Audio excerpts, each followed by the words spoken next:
তো হাদি ভাইয়ের জানাজার নামাজে অংশগ্রহণ করেছি।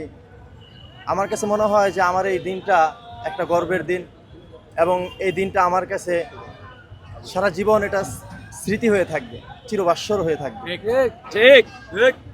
আজকে আমরা হাদি ভাইয়ের জীবনের দিকে যদি তাকাই, হাদি ভাইকে হাদি ভাই বাংলাদেশের জন্য একজন দেশপ্রেমিক এবং একজন বাংলাদেশের একটা গর্ব যাকে বলা যায়।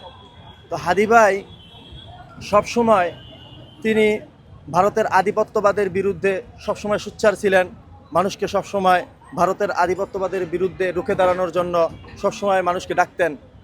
আবার অপরদিকে ইসলাম বিরোধী যারা আছে, নাস্তিক শাহবাগী, তাদের বিরুদ্ধেও আমাদের হাদি ভাই ছিলেন একটা বজ্রকণ্ঠ। তো যখন হাদি ভাই এই ইসলাম বিরোধী এবং ভারতের আধিপত্যবাদের বিরুদ্ধে যখন তিনি সোচ্চার হয়েছেন, তখনই তাকে পরিকল্পিতভাবে বাংলাদেশে তাকে হত্যা করা হয়েছে। ঠিক। যে বা যারা